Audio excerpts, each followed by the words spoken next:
Todd Blanche, is still the acting attorney general. Right now, Trump is fighting to keep him there. Two Republican senators are blocking his permanent confirmation. According to the latest reports, the fight isn't about loyalty. It's about a $1.8 billion fund. I've been going through the statements, the official orders, and the public posts. Here's what the record shows. Quick context. Todd Blanche, former federal prosecutor, left the Southern District of New York years ago, built a white-collar defense practice, became Trump's personal lawyer in 2023.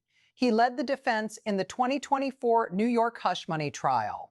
Confirmed as Deputy Attorney General in early 2025, came Acting Attorney General on April 2, 2026, after President Trump removed Pam Bondi, nominated for the permanent job in June 2026. The issue right now is not a closed-door refusal. It's a confirmation standoff inside the president's own party. Timeline, fast version. May 18, 2026. Acting Attorney General Blanche issues an order creating a $1.8 billion anti-weaponization fund.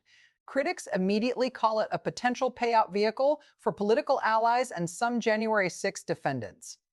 Republican Senators Thom Tillis of North Carolina and John Cornyn of Texas draw a hard line. They will not support the permanent nomination unless the fund is formally ended.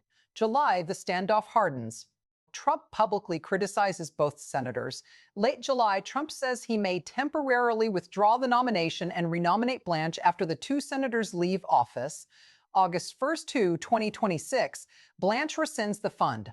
The official order states the original directive has no force or effect. Trump continues to back him and threatens to keep Blanche in the acting role indefinitely if the Senate does not confirm. That's the setup. Now the details. First, the reporting. Multiple outlets confirm the May 18 order and the political backlash that followed. Senators Tillis and Cornyn stated publicly that the fund had to go. Trump's Truth Social post targeted the two senators directly, accusing them of blocking a loyal nominee.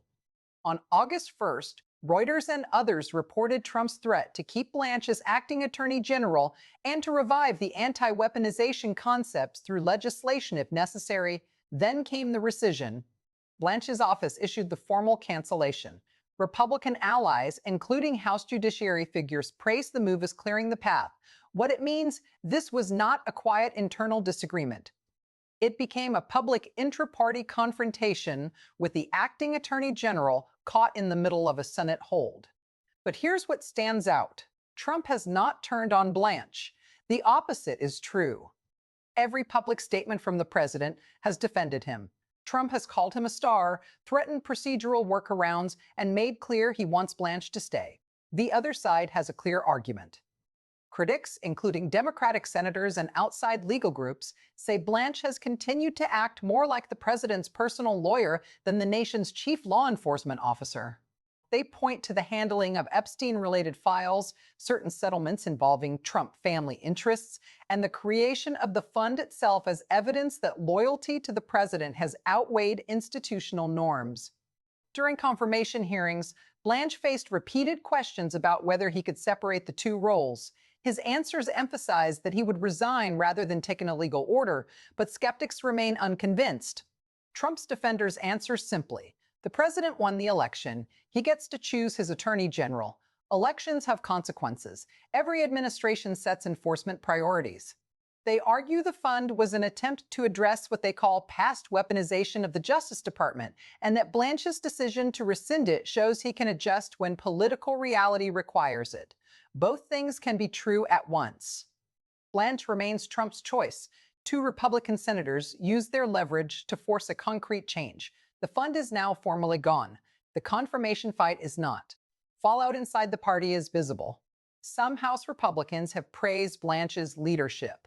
The two holdout senators have not fully dropped their objections even after the rescission. White House statements continue to frame the delay as obstruction by a small number of members.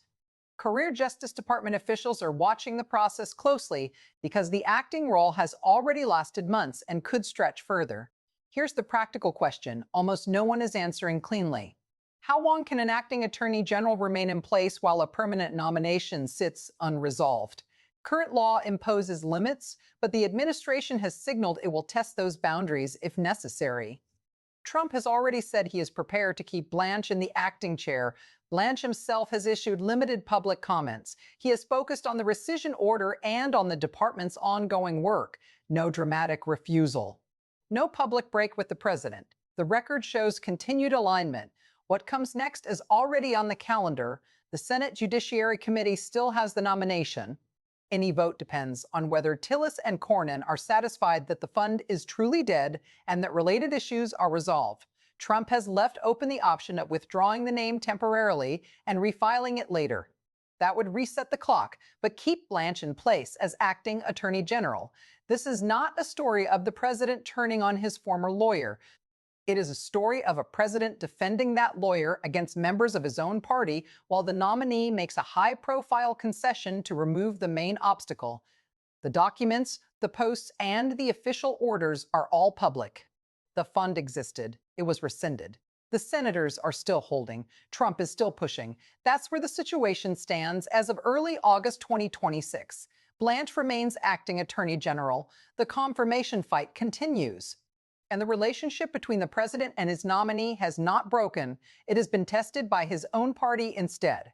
If this breakdown is useful, stay tuned. The next moves from the Senate and the White House will decide how long the acting role lasts.